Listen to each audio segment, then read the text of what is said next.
भूर्भुवः स्वः तत्सवितुर्वरेण्यं भर्गो देवस्य धीमहि धियो यो नः प्रचोदयात्। ओम शांति शांति शांति। नमस्ते मेरे प्यारे दोस्तों, इस वीडियो में मैं सांडिल्य उपनिषद का वर्णन करने जा रहा हूँ। यह उपनिषद अथर्ववेद से संबद्ध है।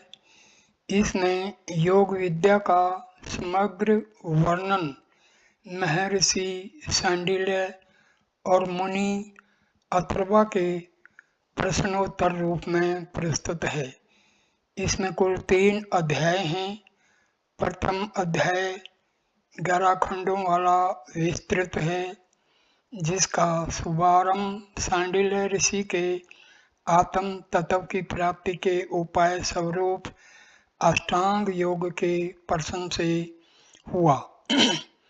महामुनि अथर्वा इसके उत्तर में अष्टांग योग का विशद वर्णन करते हैं। यम नियम को 10-10 बताते हुए पातंजल योग से इसकी विशिष्टता सिद्ध कर देते हैं। नाड़ी शोधन की प्रक्रिया का विशेष रूप से उल्लेख करते हैं, जिससे प्राण जय किया जा सके और अनेक सिद्धियों का अधिकारी बना जा सके।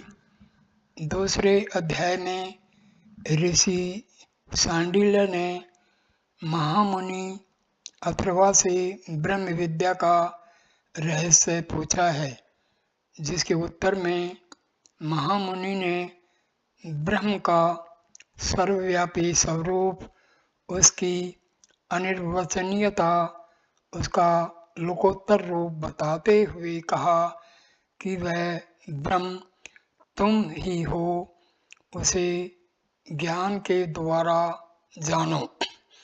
तीसरे अध्याय में ऋषि सांडिल्य ने पुनः प्रश्न किया कि जो ब्रह्म एक अक्षर निष्क्रिय शिव सत्ता मात्र एवं आत्म स्वरूप है, उससे जगत का निर्माण, पोषण एवं संहार किस प्रकार हो सकता है।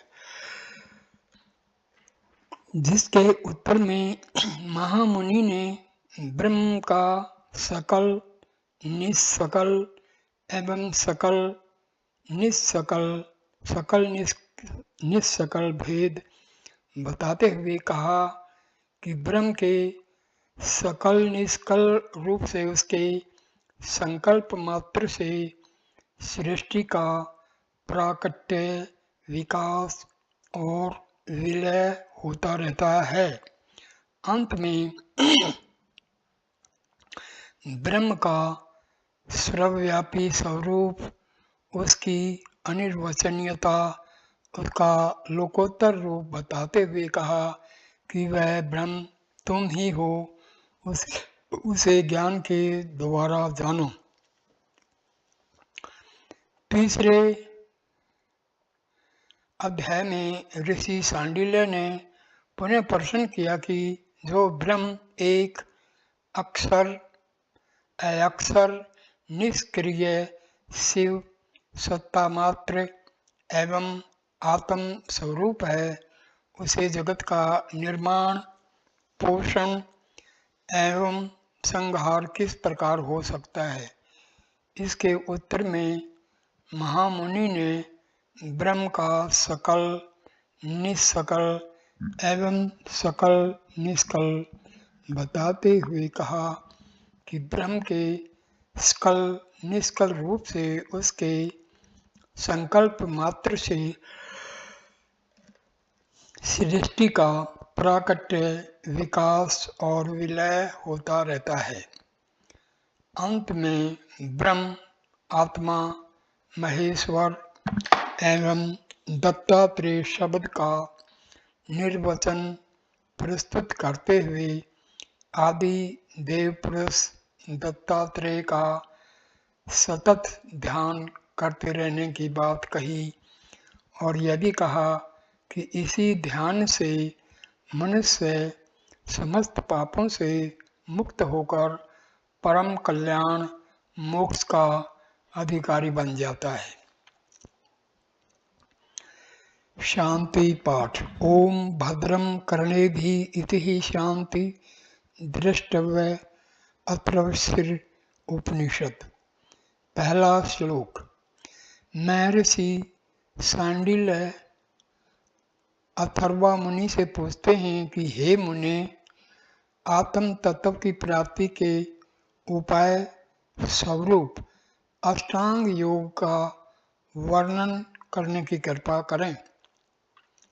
ऐसा सुनकर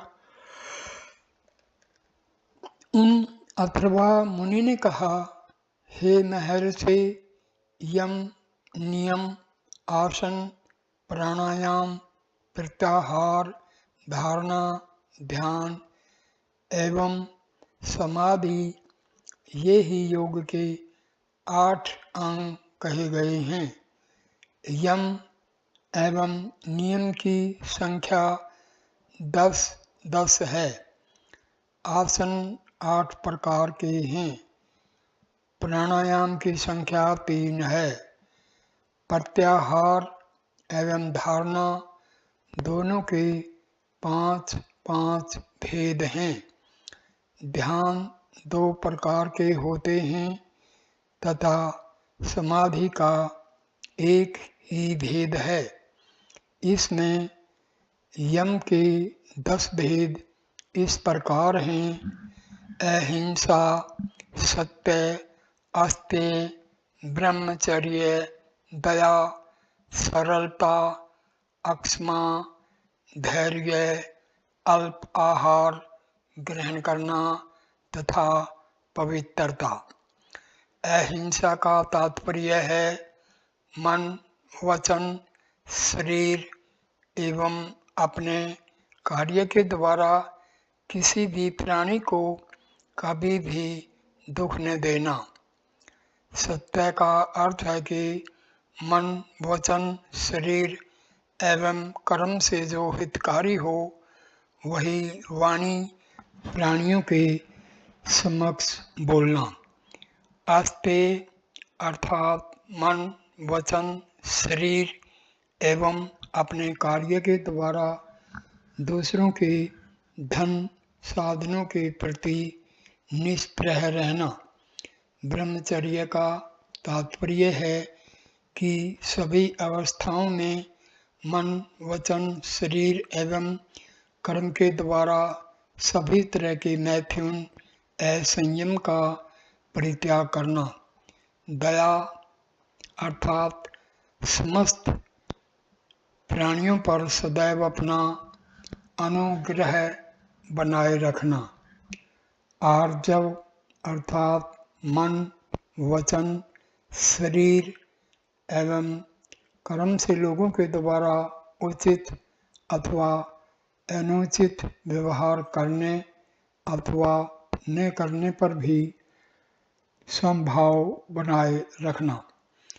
अक्षमा का तात्पर्य है सदैव प्रिय अप्रिय पूजा अथवा ताड़ना आदि का बर्ताव किया जाए तब भी उसे सहन करना। धृति अर्थात धन हानि हो, अपने इष्ट मित्रों का वियोग अथवा संयोग हो, हर स्थिति में चित्त को स्थिर रखना। अल्पाहार अर्थात पेट में चौथा भाग खाली रहे, इस प्रकार अपने आहार में श्रेष्ठ घी, दुग्ध वाले मधुर पदार्थों का समावेश रखना। शौच का तात्पर्य है बाह्य एवं अंतः दोनों प्रकार की शुद्धि रखना। मिट्टी तथा जल के द्वारा बाहर की पवित्रता होती है तथा मन की शुद्धि आंतरिक है जो अध्यात्म विद्या से होती है। द्वितीय खंड, पहला श्लोक। तप, संतोष, आस्तिकता, दान, ईश्वर पूजन, सिद्धांत श्रवण ही, लज्जा, मति, जप तथा व्रत, ये 10 प्रकार के भेद नियम के कहे गए हैं। इसमें तप का तात्पर्य यह है कि विधि पूर्वक कृच्छ, चांद्रायण आदि से शरीर को सुखाना। संतोष अथवा दैव की इच्छा से जो कुछ भी प्राप्त हो जाए उस पर संतोष रखना। आस्तिक्य का भाव यह है कि वेद द्वारा कहे हुए धर्म और अधर्म में विश्वास रखना। नीति पूर्वक प्राप्त हुए धन धान्य आदि को श्रद्धा पूर्वक गरीबों को देना ही दान कहा जाता है। ईश्वर पूजन प्रसन्न स्वभाव से यथोचित मात्रा में विष्णु, रुद्र आदि का पूजन अर्चन करना। सिद्धांत श्रवण अर्थात वेदांत के अर्थ का चिंतन करना। ह्री अर्थात वेद मार्ग में तथा लोक मार्ग में नीच माने जाने वाले कृत्य के करने में लज्जा का अनुभव होना। मति अर्थात वेदोक्त कर्म में श्रद्धा का उत्पन्न होना। जत का तात्पर्य यह है कि विधि पूर्वक गुरु ने जिस वैदिक मंत्र का उपदेश दिया है उसका अभ्यास करना। जप का अभ्यास 2 तरह से होता है, वाचिक और मानसिक। मानसिक जप मन के द्वारा ध्यान युक्त होने से होता है तथा वाचिक 2 प्रकार से होता है, एक उच्चारण पूर्वक से तथा दूसरा उपांशु फुसफुसाहट रूप में उच्चारण पूर्वक जप का यथोक्त फल होता है। उपांशु का उससे सहस्र गुना फल प्राप्त होता है तथा मानसिक जप करने का फल तो करोड़ गुना मिलता है। व्रत का तात्पर्य वेद के द्वारा कहे हुए विधि निषेध का नियमित आचरण करना है। तृतीय खंड, पहला श्लोक। स्वस्तिक, गोमुख, पदम, वीर, सिंह, भद्र, मुक्त तथा मयूर नाम वाले ये 8 प्रकार के आसन कहे गए हैं। इस स्वस्तिक आसन में पैर के दोनों तलवों को दोनों जांघों घुटनों के बीच में बराबर रखकर सीधा तन कर बैठना पड़ता है। इस क्रिया को ही स्वस्तिक आसन कहा जाता है। दूसरा श्लोक। पीठ के बाईं ओर दाहिना गुल्फ एवं दाईं तरफ बाया गुल्फ रखना जोड़कर गोमुख के सदृश बैठना ही गोमुखासन है। तीसरा श्लोक। हे सांडिल्य, दोनों जंघाओं के ऊपर दोनों पैरों के तलवों को रखकर दोनों हाथों से दोनों पैरों के अंगूठे को उल्टी रीति से पकड़कर रखना ही सर्वमान्य पद्मासन कहलाता है। चौथा श्लोक। एक जांघ को एक पैर से तथा दूसरी जांघ को दूसरे पैर से जोड़कर बैठने को वीरासन कहते हैं। पांचवा और छठा श्लोक। दाहिने टखने के साथ बायां टखना तथा बाएं टखने के साथ दाएं टखने को लगाकर बैठ जाना और दोनों हाथों को दोनों जानिबों घुटनों पर रखकर उंगलियों को फैलाकर रखना चाहिए। तत्पश्चात ठीक तरह से एकाग्र होकर मुंह फैलाकर घ्राणेंद्रिय के अग्रभाग पर दृष्टि स्थिर करनी चाहिए। इसको ही सिंहासन कहते हैं और योगी जन सदैव इस आसन की प्रशंसा करते हैं। 7वां श्लोक। गुदा अक्षत्र को बाएं पैर से दबाकर दाएं पैर को लिंग के ऊपर स्थिर करना, तत्पश्चात भौं के बीच में लक्ष्य स्थिर करना ही सिद्धासन कहा जाता है। 8वां श्लोक। लिंग के नीचे की ओर शिवनी प्रदेश में दोनों टखनों को स्थिर करने तथा हाथों से पैरों के दोनों पार्श्वों को मजबूती से पकड़कर निश्चलता पूर्वक बैठना ही भद्रासन कहलाता है, जो सभी तरह के रोग एवं विष आदि को भी नष्ट करने वाला है। सूक्ष्म शिवनी प्रदेश को बाएं टखने के द्वारा दबा करके दाहिने गुल्फ टखने से बाएं टखने को दबा करके बैठना ही मुक्तासन कहलाता है। 10वां और 11वां श्लोक। दोनों हाथों की हथेलियों को भूमि से सटाकर स्थिर करना और हाथ की कोहनियों से नाभि के दोनों ओर दबाव करके बैठना। तदंतर मस्तिष्क और पैरों को ऊर्ध्व की ओर उठाकर लकड़ी की तरह से आकाश में अधर स्थिर रखना ही मयूरासन कहलाता है। यह आसन सभी तरह के पापों का विनाश करने वाला है। 12वां।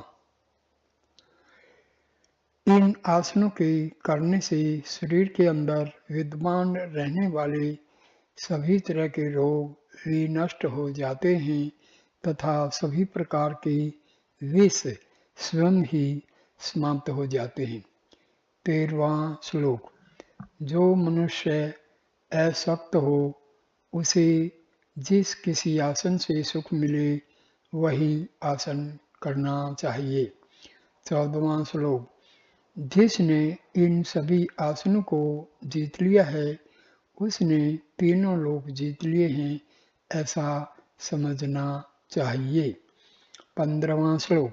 यम नियम एवं आसन से पूर्ण रूपेण संपन्न होने के पश्चात मनुष्य को प्राणायाम का अभ्यास करना चाहिए। इसके अभ्यास से नाड़ियों की शुद्धि हो जाती है। चतुर्थ खंड। पहला श्लोक।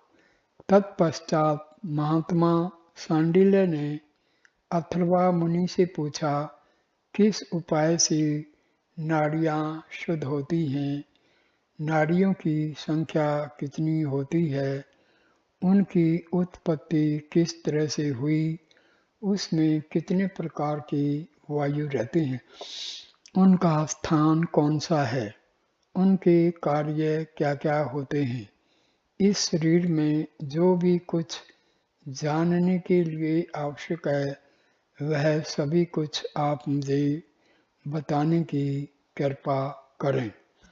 तीसरा श्लोक। तदंतर उन अथर्वा ऋषि ने कहा कि यह शरीर 96 अंगुल का प्रमाण स्वरूप है। यह प्राण शरीर की अपेक्षा 12 अंगुल और अधिक होता है। इस शरीर में उपस्थित रहने वाले प्राण को योग के अभ्यास द्वारा जो भी मनुष्य अग्नि के साथ सम अवस्था में स्थिर करता है या फिर उससे भी कम करता है, वह श्रेष्ठ योगी कहलाता है। चौथा श्लोक। मनुष्यों की देह में अग्नि का स्थान त्रिकोण की भांति तप्त सवर्ण के सदृश प्रकाश युक्त होता है। चौपायों का आयताकार तथा पक्षियों का गोलाकार होता है। इस अग्नि स्थान में अक्षीण काय शुभ अग्नि शिखा रहती है। पांचवा श्लोक। गुदामार्ग से 2 अंगुल उद्धव की ओर तथा रिंग से 2 अंगुल नीचे की ओर मनुष्य के शरीर का मध्य स्थल होता है। चौपायों के हृदय का मध्य एवं पक्षियों के पेट का मध्य ही उनके शरीरों के बीच का मध्य स्थल होता है।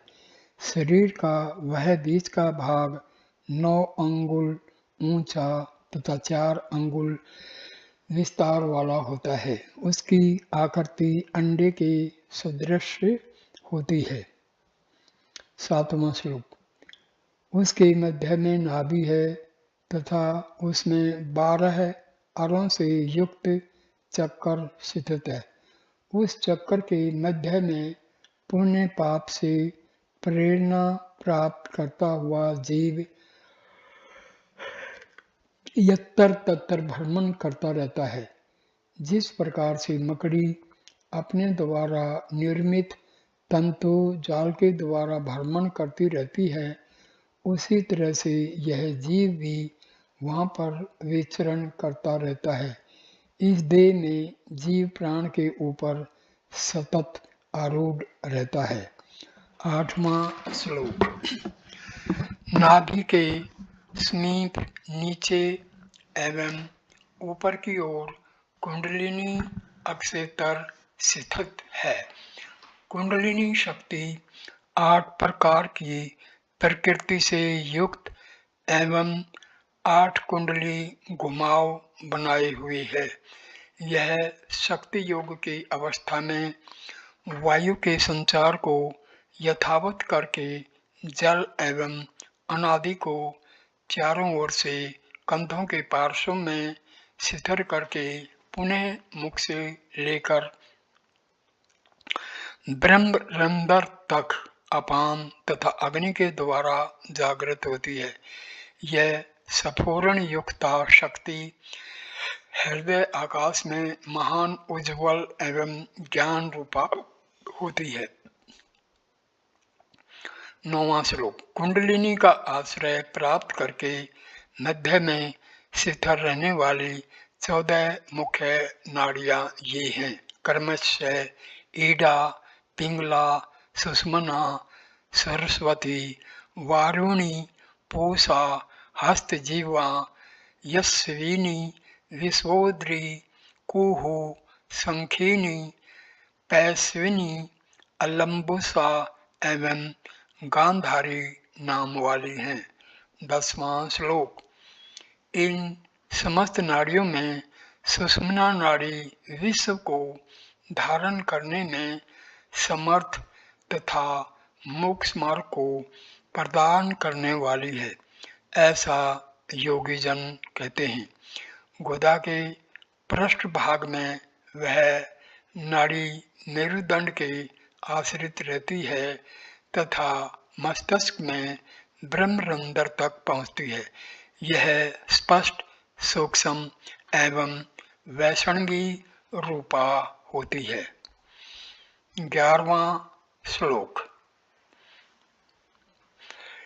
इस सुषुम्ना नाड़ी के बाईं ओर ईडा नामक नाड़ी है तथा दाईं ओर पिंगला नाड़ी स्थित है। ईडा में चंद्रमा चलायमान रहता है और पिंगला में सूर्य विचरण करता है। चंद्रमा तमोगुण के स्वरूप वाला एवं सूर्य रजोगुण के स्वरूप से युक्त है। चंद्रमा अमृत का अक्षेत्र है तथा सूर्य विष का प्रभाग है। ये दोनों संपूर्ण काल को धारण करते हैं। सुषुम्ना नाड़ी काल का उपभोग करने वाली है। सुषुम्ना के पृष्ठभाग की तरफ सरस्वती नाड़ी विद्यमान है तथा उसके बगल के अक्षेत्र में कुहू नाड़ी स्थित है। यशस्विनी एवं कुहू के मध्य में वारुणी नाड़ी प्रतिष्ठित है। पूषा और सरस्वती के मध्य में पैशिवनी नाड़ी स्थित है। गांधारी और सरस्वती के मध्य में यशस्विनी नाड़ी विद्यमान है। कंद के बीच में अलम्बोसा नाड़ी है। सुषुम्ना नाड़ी के पूर्व भाग में लिंग अक्षेत्र तक कुहू नाड़ी फैली हुई है। कुंडलिनी के नीचे एवं ऊपर की ओर वारुणी नाड़ी चारों तरफ गई हुई है। यशस्विनी और सौम्या पैर के अंगूठे तक फैली हुई है। पिंगला नाड़ी ऊपर की तरफ चलकर के दाईं नासिका तक पहुंचती है। पिंगला के पृष्ठभाग की तरफ से दाईं आंख तक पूषा नाड़ी फैली हुई है। दाएं कान तक यशस्विनी स्थित है। जिह्वा के ऊपरी भाग तक सरस्वती नाड़ी प्रतिष्ठित है।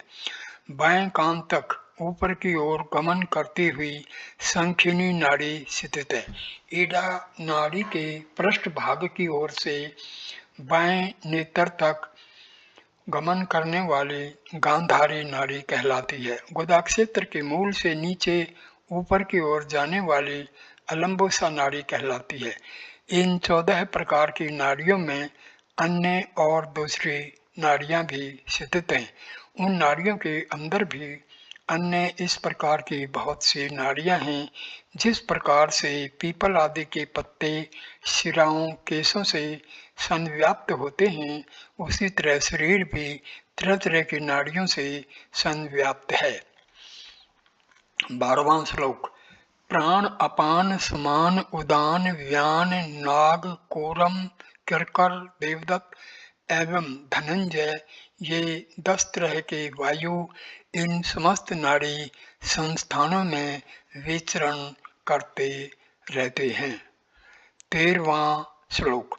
मुख, नासिका, गला, नाभि, पैर के दोनों अंगूठे तथा कुंडलिनी के नीचे एवं ऊर्ध्व के भागों में प्राण तत्व विचरण करता रहता है। कर्णेंद्रिय, नेत्र, कमर, गुल्फ, नासिका, गला एवं कुल्हे के अक्षेत्रों में व्यान भ्रमण करता रहता है। गुदा, लिंग, जानु, पेट, वृषण, कटी प्रदेश, नाभि और अग्नि संस्थान में अपान संव्याप्त रहता है। समस्त संधि अर्थात जोड़ के संस्थानों में उदान तत् विचरण करता रहता है। पैर, हाथ एवं अन्य सभी अंग अवयवों में समान संव्याप्त रहता है। खाए हुए अन्न के रस को शरीर की अग्नि के साथ संव्याप्त करके समान वायु 72,000 नाड़ियों के मध्य में विचरण करता रहता है एवं अग्नि के साथ सांगोपांग शरीर में विद्यमान रहता है। नाग आदि 5 प्रकार की वायु त्वचा, अस्थि आदि में प्रतिष्ठित रहते हैं। उदर में रहने वाले जल तथा अन्न को रस आदि के रूप में ले जाकर पेट में रहने वाला प्राण वायु पृथक पृथक करता है। आग के ऊपर जल रखकर तथा जल के ऊपर अन्न आदि प्रतिष्ठित कर स्वयं अपान के पास पहुंचकर वायु तत्व इस अपान के साथ शरीर में स्थित अग्नि की ओर गमन करता है। अपान वायु से रक्षित अग्नि शरीर के मध्य में मंद मंद प्रज्वलित रहता है। यह अग्नि अपनी ज्वाला एवं प्राणवायु के द्वारा कोठे के मध्य में स्थित रहने वाले जल को खूब गर्म करता है और उस पानी के ऊपर रखे शाक दाल के सहित अन्न को प्राणवायु अग्नि युक्त जल के द्वारा पकाता अर्थात पचाता है तथा उसी में से पसीना, मूत्र, खून, वीर्य, रस, वेष्टा, मल आदि को पृथक पृथक करता है। तदंतर समान वायु के साथ साथ समस्त नाड़ियों में रस को प्रसारित करता हुआ प्राण वायु श्वास के रूप में शरीर में विचरण करता रहता है। शरीर के 9 व्योमरंध्रों घटाकाश के छिद्रों के द्वारा वायु, मल, मूत्र आदि को बाहर निष्कासित करता है। श्वासोच्छ्वास तथा खांसी यह दोनों ही प्राण तत्व के क्रम कहलाते हैं। मल मूत्र का बहिर्गमन कराना अपान वायु का कार्य कहलाता है। त्याग करना एवं स्वीकार करना आदि चेष्टाएं व्यान का कार्य कहलाती हैं। शरीर का उन्नयन उदान का कार्य कहलाता है। शरीर को पोषण प्रदान करना समान का कार्य कहलाता है। डकार आदि नाग का कार्य है। पलक झपकाना कोरम का कार्य है। भूख लगना किरकिर का कार्य है। आलस्य देवदत्त का कार्य है तथा कफ आदि का उत्पन्न करना धनंजय का कार्य कहलाता है। 14वां श्लोक। इस तरह से नाड़ी संस्थान, वायु संस्थान एवं उन सभी के कार्यों को ठीक तरह से जान समझकर नाड़ी को शुद्ध करना चाहिए। 5वां खंड। पहला श्लोक। जिस पुरुष ने विद्या का अभ्यास किया हो उसको यम नियम से युक्त होकर सभी तरह की संगति का परित्याग करके सत्य रूपी धर्म में आरूढ़ होना चाहिए। क्रोध को वश में रखना, गुरु की सेवा शुश्रूषा में सतत लगे रहना, माता पिता की आश्रित संरक्षण में रहना तथा पुण्य अपने आश्रम में बताए गए श्रेष्ठ आचरण को समझने वाले के समीप में शिक्षा पाकर के फल मूल तथा जल युक्त तपोवन में जाना चाहिए। वहां जाकर सौरम्य प्रदेश में ब्रह्म घोष से युक्त अपने धर्म में प्राण ब्रह्मवेताओं के सानिध्य में तथा फल मूल पुष्प एवं जल आदि से परिपूर्ण किसी भी देव स्थल में या नदी के तट पर किसी गांव या शहर में अनुपम श्रेष्ठ मठ बनाना चाहिए। वह स्थान न तो बहुत ऊंचा हो और न ही अत्यंत नीचा हो, न तो बहुत लंबा तथा न ही अति चौड़ा ही हो। छोटे दरवाजे वाला गोमे आदि से लिपा हुआ एवं पूर्ण रूपेण सुरक्षित होना चाहिए। वहाँ वेदांत का श्रवण करते हुए पुरुष को निरंतर योगाभ्यास आदि आरंभ कर देना चाहिए। दूसरा श्लोक। देव में प्रथम पूज्य गणपति का पूजन करने के पश्चात अपने इष्ट देव को नमन वंदन करके पूर्व में कहे गए आसन पर बैठना चाहिए।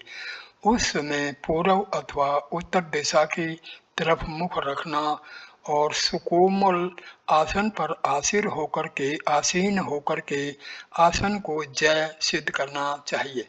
तत्पश्चात विद्वान पुरुष को गर्दन और मस्तिष्क को सीधा रखकर नासिका के अगर भाग पर दृष्टि रखनी चाहिए।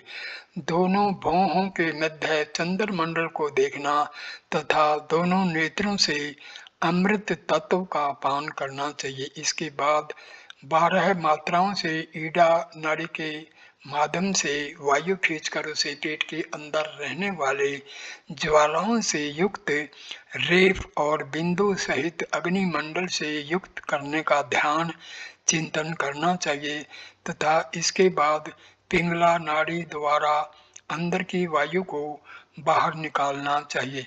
तदंतर पिंगला से वायु भरकर अंतः कुंभक करके ईडा नाड़ी से उसे बाहर निकालना चाहिए।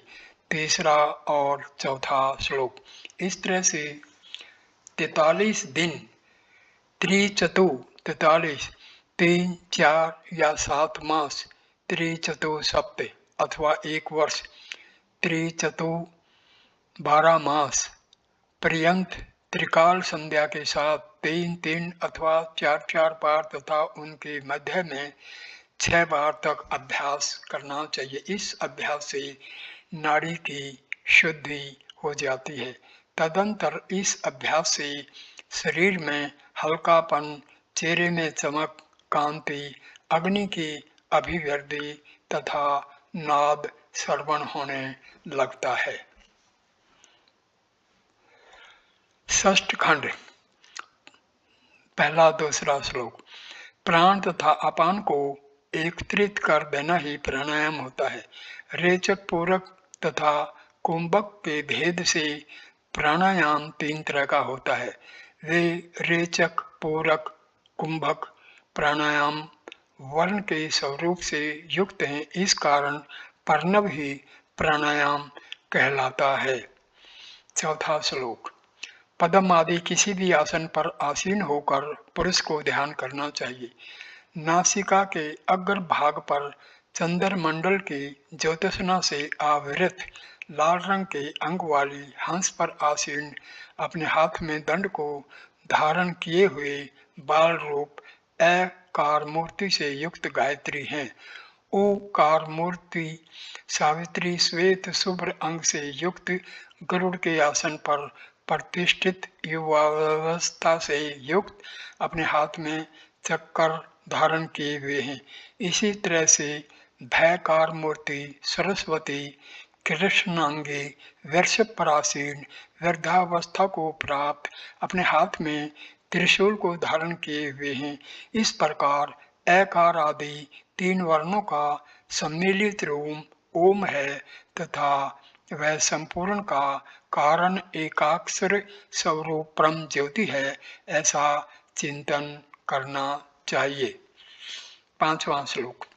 इस ध्यान के पश्चात पुनः ईड़ा नाड़ी के द्वारा बाहर की वायु 16 मात्रा में खींचने तथा उस समय एकार का ध्यान करना चाहिए। इसके बाद इसी वायु को 64 मात्रा में अंतः कुंभक करके तथा उस समय ऊकार का ध्यान करना चाहिए तथा उसके पश्चात पिंगला नाड़ी के द्वारा 32 मात्राओं से संयुक्त उस अंदर भरी हुई वायु को बाहर निष्कासित करे। उसमें नयकार मूर्ति का ध्यान करना चाहिए। इसी प्रकार से यह क्रिया निरंतर बार बार करते रहना चाहिए। सप्तम खंड। इसके पश्चात आसन के दृढ़ हो जाने पर योगी अपनी इंद्रियों को वश में करके दूसरों का हित चाहते हुए स्वल्पाहार पर रहते हुए सुषुम्ना नाड़ी में स्थित मल को शुष्क करने के लिए निरंतर योगाभ्यास करता रहे। उसमें बद्ध पद्मासन पर आरूढ़ हो चंद्र नाड़ी के द्वारा वायु को भरकर शक्ति के अनुसार कुंभक करने के बाद सूर्य नाड़ी के द्वारा रेचक करना चाहिए। तदंतर सूर्य नाड़ी से पूरक करके कुंभक करे तथा चंद्र नाड़ी से रेचक करना चाहिए। इस प्रकार जिस नाड़ी के द्वारा रेचक करे उसी नाड़ी से पुनः पूरक करने के बाद कुंभक करना चाहिए। इस भाव को प्रकट करने वाले निम्न प्रकार के श्लोक वर्णित किए गए हैं। सर्वप्रथम ईड़ा नाड़ी के द्वारा प्राण को अंदर भरकर कुंभक करे तथा दूसरी पिंगला नाड़ी से रेचक करे। तत्पश्चात पुनः पिंगला से पूरक करके कुंभक करते हुए ईड़ा नाड़ी से रेचक करना चाहिए। इस प्रक्रिया से सूर्य और चंद्र नाड़ी के द्वारा प्राणायाम का प्रतिदिन निरंतर अभ्यास करने से योगी की सभी नाड़ियां 3 मास में ही पूर्ण शुद्ध हो जाती हैं। दूसरा श्लोक।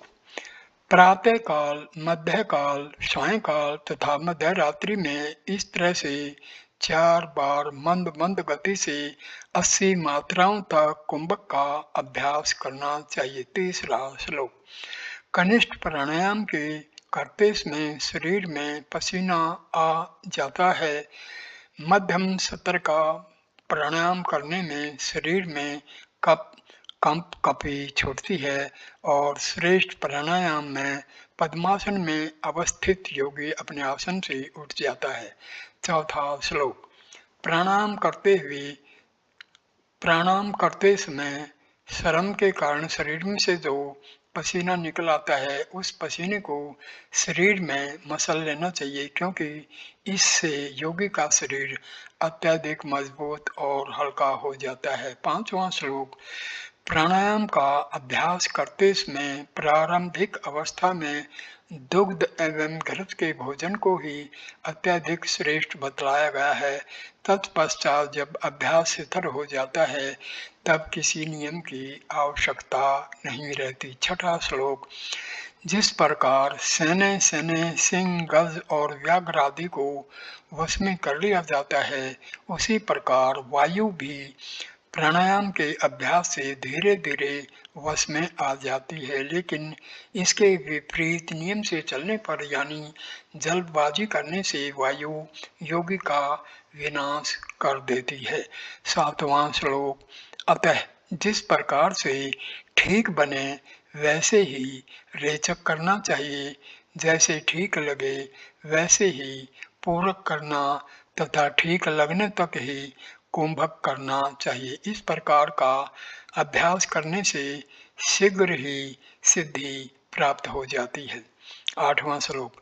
यथेष्ट शक्ति के अनुसार कुंभक करने से अग्नि प्रज्वलित होती है तथा नाड़ियों के शुद्ध होने से नाद श्रवण होता है और शरीर रोग रहित हो जाता है। नौवां श्लोक। विधि विधान पूर्वक प्राणायाम करने से योगी के समस्त नाड़ी समूह शुद्ध हो जाते हैं। तब सुषुम्ना नाड़ी का मुख भेदन करके वायु सुखपूर्वक उसमें प्रविष्ट हो जाता है। 10वां श्लोक। वायु जब बीच में संचरित होती है, तब मन सुस्थिर होता है, और जब मन की ठीक तरह से शिथिलता हो जाती है, तब उसी शिथिलता को मनोन्मनी अवस्था कहा जाता है। 11वां श्लोक। साधक को पूर्व के अंत में कुंभक के समय जालंधर नामक बंद करना चाहिए तथा कुंभक के अंत एवं रेचक के प्रारंभ में उड्डयन नामक बंद करना चाहिए। 12वां श्लोक। नीचे की ओर मूल रंध्र का संकोचन करने में कंठ का संकोचन होता है और बीच के भाग को पश्चिम पीछे की ओर खींचने से प्राणवायु ब्रह्मनाड़ी में निरंतर गतिमान होती रहती है। 13वां श्लोक। अपान वायु को ऊर्ध्व की तरफ ले जाकर तथा प्राण वायु को कंठ से नीचे की ओर लाकर के योगी साधक वृद्धा अवस्था से रहित होकर 16 वर्ष की वायु वाला हो जाता है। 13वां श्लोक। योगी सुखासन पर बैठकर दाहिनी नाड़ी के द्वारा बाहर की वायु को अंदर की ओर खींचकर सिर के बालों से लेकर पैर के नख की नोक तक में वायु को रोककर अर्थात कुंभक करके बाईं नाड़ी के द्वारा वायु को बाहर निकाले अथवा रेचक करे। ऐसी क्रिया करने से कपाल की शुद्धि होती है और नाड़ियों में रहने वाले समस्त रोगों का पूर्णतया विनाश हो जाता है। 13वां श्लोक दूसरा भाग। हृदय से लेकर कंठ पर्यंत शब्द के साथ दोनों नासिका छिद्रों के द्वारा धीरे धीरे वायु को खींचकर शक्ति के अनुसार कुंभक करने के बाद ईड़ा नाड़ी के द्वारा रेचक करना चाहिए। यह क्रिया चलते हुए तथा खड़े हुए भी करते ही रहना चाहिए, क्योंकि इस क्रिया से कफ का शमन और जठराग्नि की वृद्धि होती है। 13वें श्लोक का तीसरा भाग। मुख के द्वारा शीतकार अर्थात सी करते हुए वायु अंदर भरकर शक्ति के अनुसार कुंभक करने के पश्चात दोनों नासिका छिद्रों द्वारा रेचक की क्रिया करनी चाहिए। इससे भूख, प्यास, आलस्य अथवा निद्रा का प्रादुर्भाव नहीं होता। 13वें श्लोक का चौथा भाग।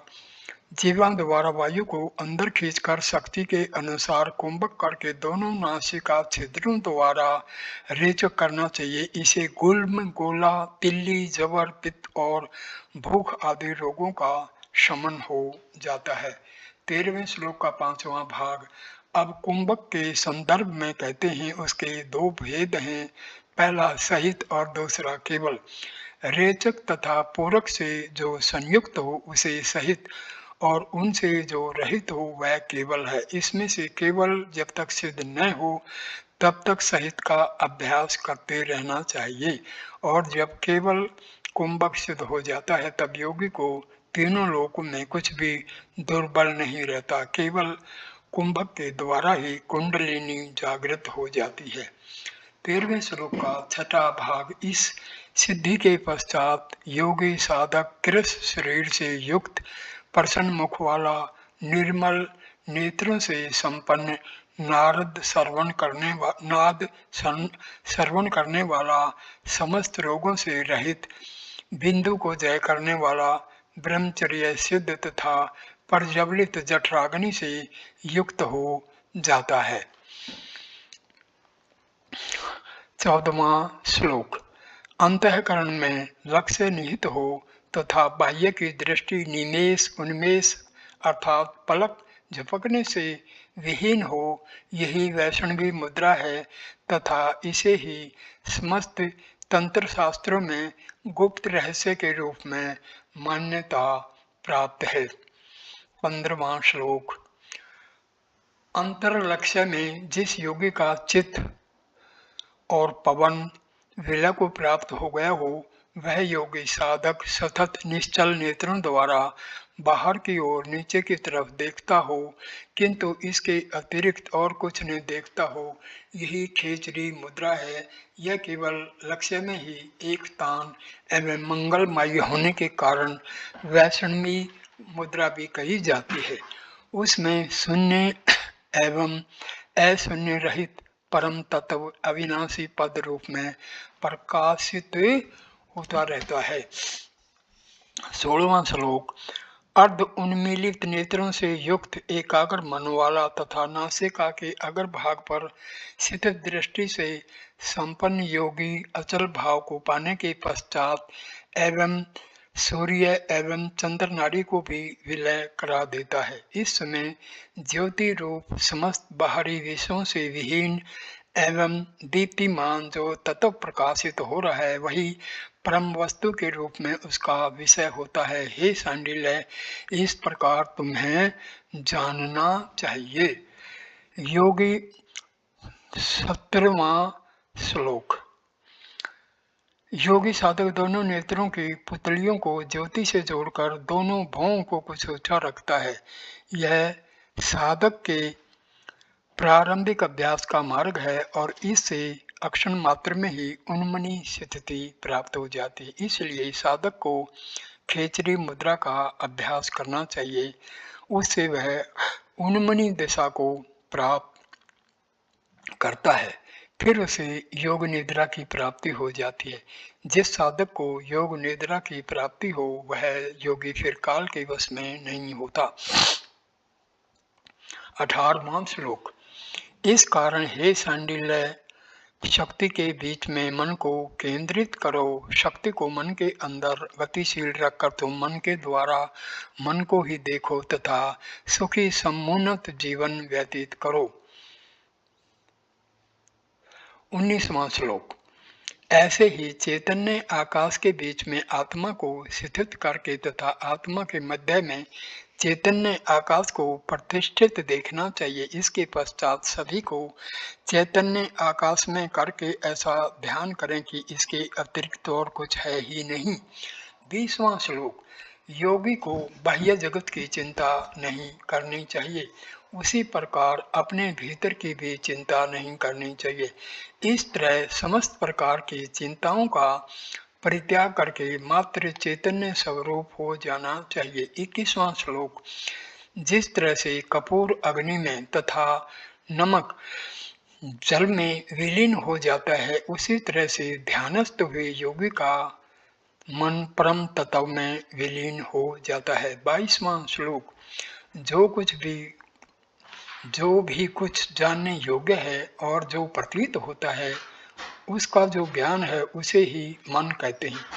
ज्ञान एवं ज्ञेय सभी कुछ एक ही साथ भी नष्ट हो गया है, इसके अतिरिक्त अन्य कोई भी पथ नहीं। 23वां श्लोक। ज्ञेय वस्तु का परित्याग कर देने से मन विलीनता को प्राप्त हो जाता है, और जब मन विलीनता को प्राप्त हो जाता है तब केवल्य ही केवल्य शेष रह जाता है। हे मुनीश्वर, चित्त को विनष्ट करने के दो प्रमुख मार्ग हैं, योग और दूसरा ज्ञान। योग अर्थात चित्त की वृत्तियों का शमन करना तथा ज्ञान अर्थात वस्तु के तत्व को यथार्थ रूप में देखना। 25वां श्लोक। मन को जब अपने वश में कर लिया जाता है तब वह निश्चित ही शांत हो जाता है। मन की चंचलता के शांत होते ही इस संसार का विलय हो जाता है।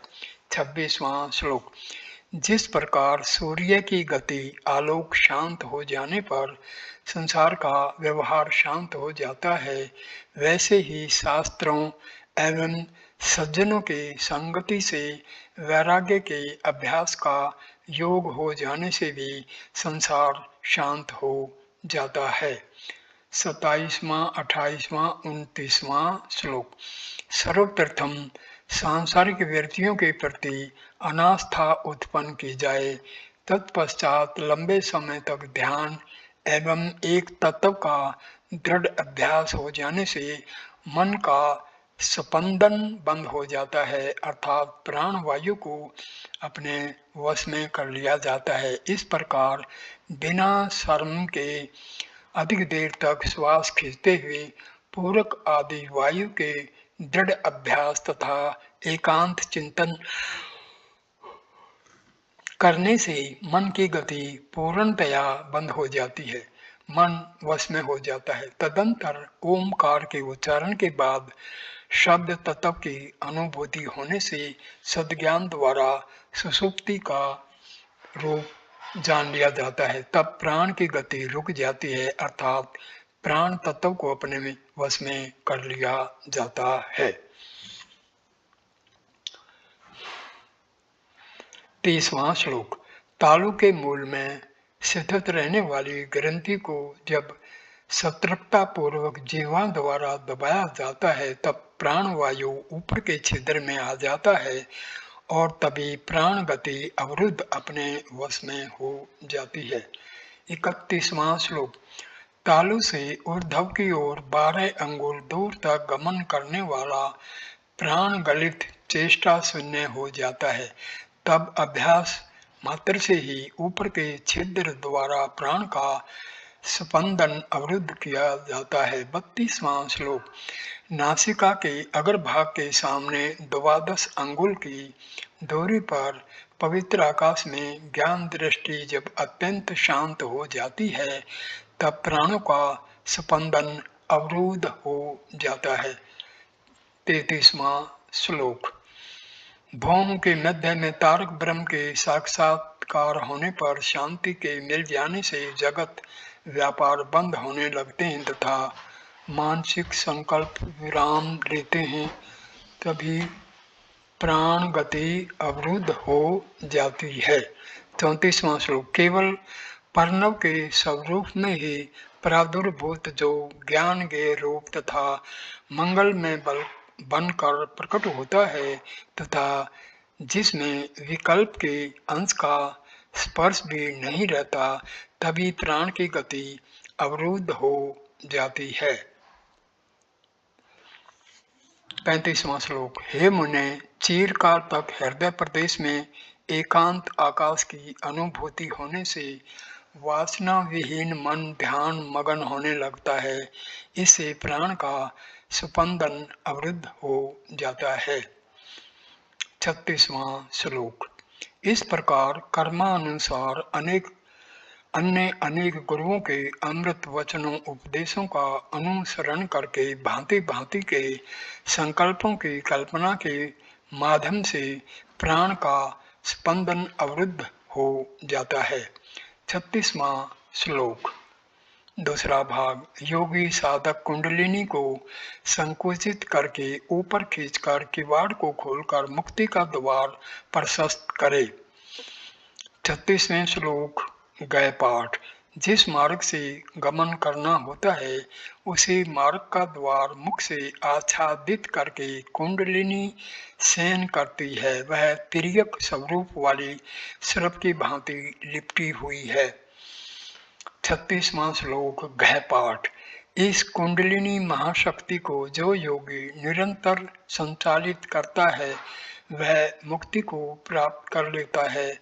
वह कुंडलिनी साधक के कंठ में ऊर्ध्व भाग के तरफ यदि शयन करती हुई हो तो वह योगियों को मुक्ति प्रदान करने वाली होती है, किंतु यदि वह कंठ के नीचे शयन करती हो तो ज्ञान रहित साधकों के लिए बंधनकारी सिद्ध होती है।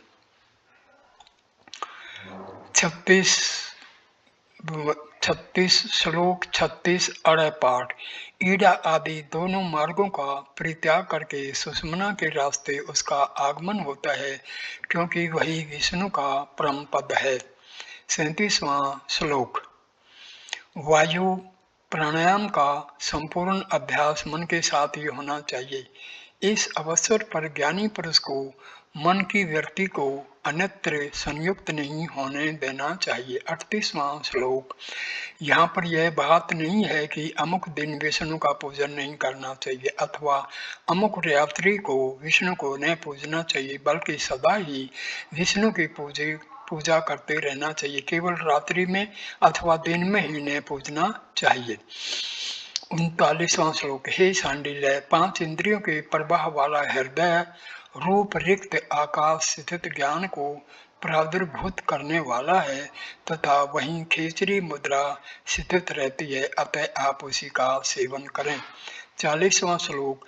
बाईं एवं दाहिनी नाड़ी में स्थित होकर मध्य में वायु का संचरण होता रहता है तथा उस स्थान में खेचरी मुद्रा प्रतिष्ठित रहती है, उसमें किसी भी तरह का संशय नहीं है। 41वां श्लोक। ईड़ा एवं पिंगला के मध्य में शून्य भाग स्थित है, वहां वह वायु को ग्रस लेता है।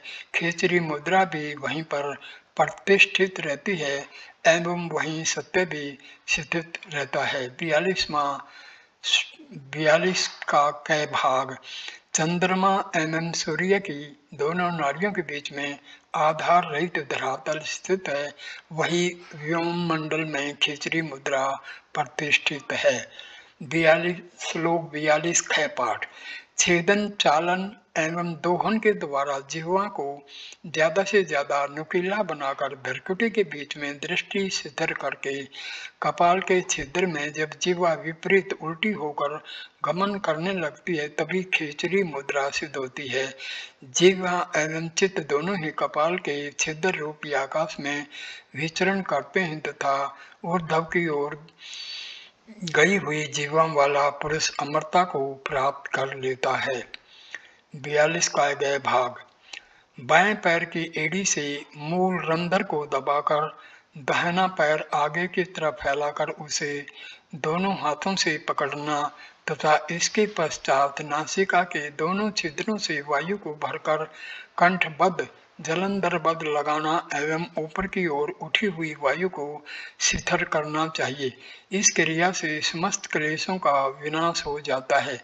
इसके बाद विष भी अमृत के सदृश पच जाता है। अक्षय गुल्म गुदावर वत्र एवं त्वचा के असाध्य एवं पुराने रोग भी नष्ट हो जाते। प्राण को जीतने का यह उपाय मृत्यु को पूर्ण रूप से विनष्ट करने वाला है।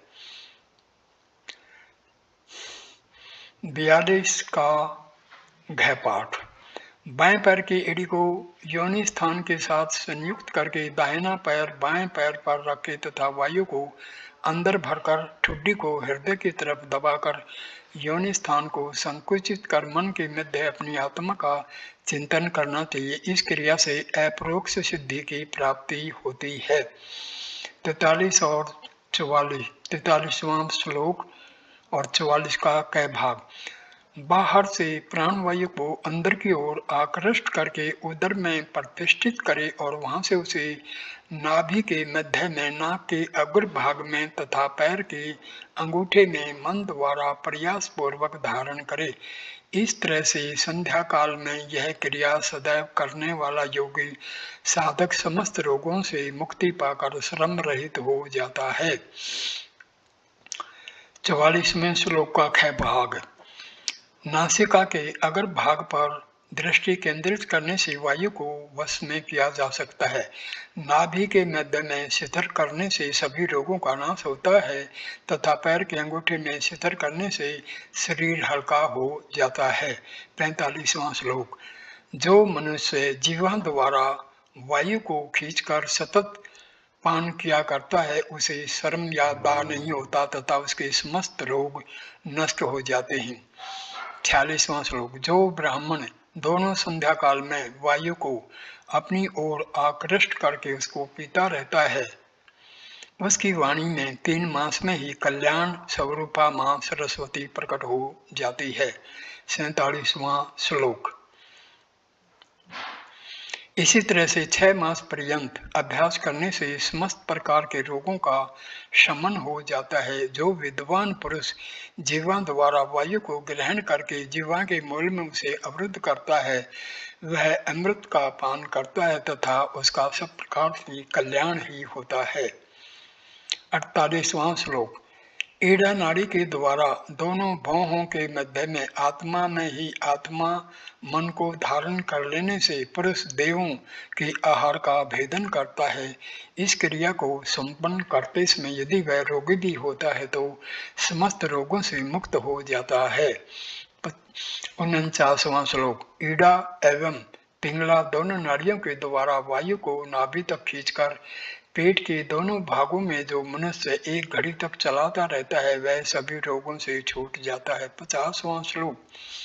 जो मनुष्य 1 मास तक तीनों प्रातः मध्याह्न सायं काल में जीवा द्वारा वायु को अंदर आकृष्ट करके उदर के मध्य भाग में अवरुद्ध करता है वह भी देवताओं के आहार का भेदन करने वाला हो जाता है।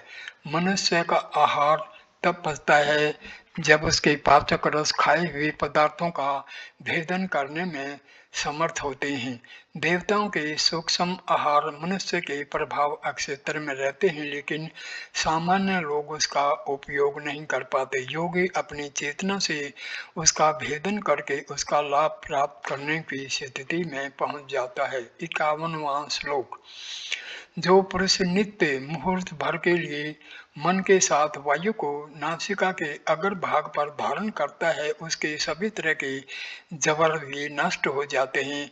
विभिन्न प्रकार के विषयों का शमन हो जाता है उसके सैकड़ों जन्म के पाप पूर्ण रूप से छूट जाते हैं।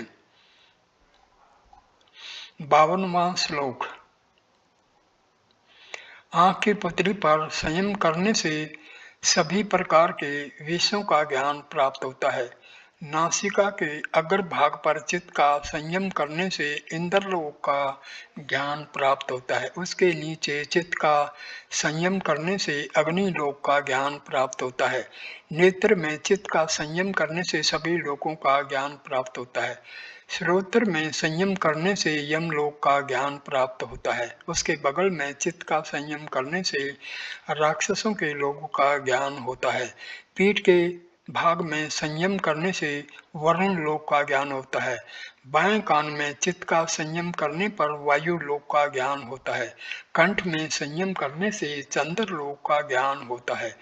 बाएं आंख में संयम करने से शिवलोक का ज्ञान प्राप्त होता है। मस्तिष्क में संयम करने से ब्रह्मलोक का ज्ञान होता है। पैर के नीचे तलवे में संयम करने से अतल लोक का ज्ञान होता है। पैर पंजे में संयम करने से वितल लोक का ज्ञान होता है। पैर के जोड़ टखने में चित्त का संयम करने से नीतल लोक का ज्ञान होता है। पैर की जंगा पिंडली में संयम करने से सूतल लोक का ज्ञान होता है। जानू घुटने में संयम करने से महातल लोक का ज्ञान प्राप्त होता है। उरु जांग में संयम करने से रसातल का ज्ञान होता है। कमर में संयम करने से तलातल लोक का ज्ञान होता है। नाभि में चित्त का संयम करने से भूलोक का ज्ञान होता है। पेट में संयम करने से भुवर लोक का ज्ञान होता है। हृदय में चित्त का संयम रखने से स्वह लोक का ज्ञान प्राप्त होता है। हृदय के ऊर्ध्व भाग में चित्त का संयम करने से महलोक का ज्ञान प्राप्त होता है।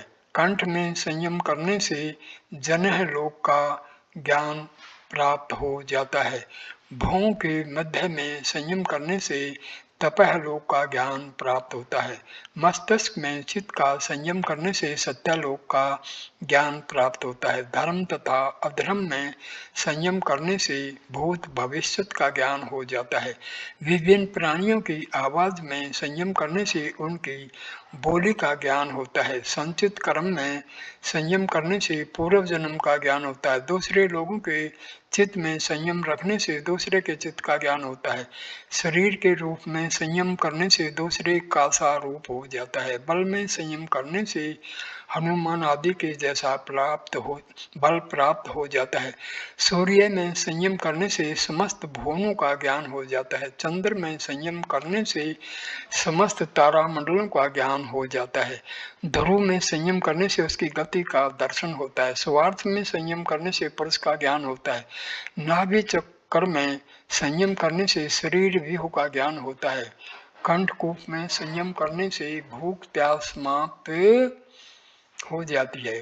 कोरम नाड़ी में संयम करने से स्थिरता आ जाती है। तारा में संयम करने से सिद्ध दर्शन होता है तथा शरीर के आकाश में संयम करने से मनुष्य आकाश में गमन करता है। इस तरह से भिन्न भिन्न स्थानों में संयम करने से उस स्थान में स्थित विभिन्न प्रकार की सिद्धियां प्राप्त होती हैं। यहाँ संयम का अर्थ अपने चित्त के माध्यम से स्थान विशेष में स्थित दिव्य चेतन धारा के साथ तादात्म्य स्थापित कर लेना। तादात्म्य की स्थिति में उस चेतना विशेष के साथ जुड़े सारे तथ्य चित्त की अनुभूति में सहज ही आने लगते हैं। योग दर्शन में धारणा, ध्यान और समाधि की एकतर स्थिति को संयम कहा जाता है। अष्टम खंड।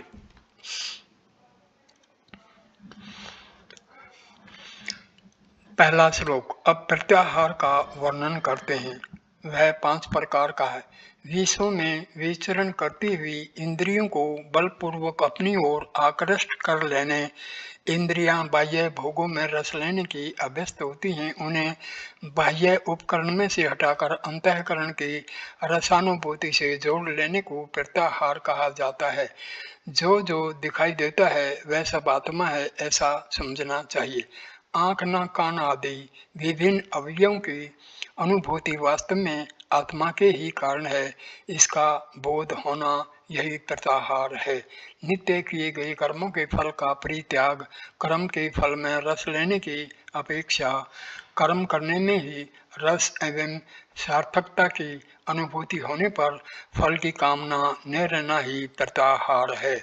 समस्त प्रकार की विषय वासनाओं से रहित होना, अंतः स्थित उच्च रसों की अनुभूति के आधार पर विषयों के रस की कामना नहीं करना, यह प्रत्याहार है। 18 मरम सतलों आगे कहे गए न्याय कर्म से धारणा करना, उन स्थानों पर स्थित चैतन्य दिव्य प्रवाहों के साथ चित्त का तादात्म्य स्थापित करके दिव्यानुभूति प्राप्त करना, यही प्रत्याहार है। दूसरा श्लोक। पैर का अंगूठा, गुल्फ, टखने, जंगा, पिंडली, जानू, घुटने, उरु, जांग, गुदा, लिंग, नाभि, हृदय, गले का छिद्र, तालु, नासिका, भौं के बीच का भाग, लाट एवं सिर, इन सभी सतलों में उतार चढ़ाव के क्रम से ही प्रत्याहार करना चाहिए। 9वां खंड। पहला श्लोक। अब धारणा को स्पष्ट करते हैं। यह 3 प्रकार की होती है। अपनी अंतरात्मा में मन की धारणा करना, बहरा हृदय, आकाश में बाह्याकाश की धारणा करना तथा पृथ्वी, जल, तेज, वायु एवं आकाश में 5 मूर्तियों की धारणा करना चाहिए। ये ही 3 प्रकार हैं। 10वां खंड, पहला श्लोक। अब इसके बाद ध्यान को बतलाते हैं। यह 2 प्रकार का होता है। प्रथम निर्गुण एवं द्वितीय सगुण। मूर्ति का चिंतन करके सगुण कहलाता है तथा आत्मा के स्वरूप का ध्यान करना निर्गुण कहलाता है। 11 खंड। अब इसके अनंतर समाधि का वर्णन करते हैं। जीवात्मा एवं परमात्मा की ऐक्यावस्था, ज्ञान ज्ञेय तथा ज्ञाता की त्रिपुटी विहीन परमानंद के रूप से युक्त एवं शुद्ध चैतन्य में अवस्था ही समाधि कहलाती है। द्वितीय अध्याय, दूसरा अध्याय, पहला श्लोक। तदंतर ब्रह्म ऋषि सांडिल्य ने 4 वेदों में 4 वेदों का अध्ययन करने पर भी ब्रह्म विद्या को प्राप्त न कर पाने से भगवान अथर्वा के शरण में पहुंचकर प्रश्न किया, हे भगवान, आप हमें ब्रह्म विद्या का अध्ययन कराएं जिससे कि मुझे कल्याण की प्राप्ति हो। दूसरा श्लोक। तत्पश्चात अथर्वा मुनि ने कहना आरंभ किया, हे सांडिल्य, ब्रह्म सत्य, विज्ञान एवं अनंत रूप में संव्याप्त है। तीसरा श्लोक। जिसमें यह सभी कुछ ओतप्रोत है, जिसमें यह प्रादुर्भूत होता है तथा अस्त भी होता है, उसी तरह से जिसको समझ लेने से यह सभी कुछ समझ लिया जाता है, वह हाथ पैर से विहीन, नेत्रों से रहित, कार्य विहीन, जीवा रहित, शरीर विहीन, स्वीकार न किए जाने योग्य तथा स्पष्ट रूप से बताए न जाने सकने योग्य है। चौथा श्लोक।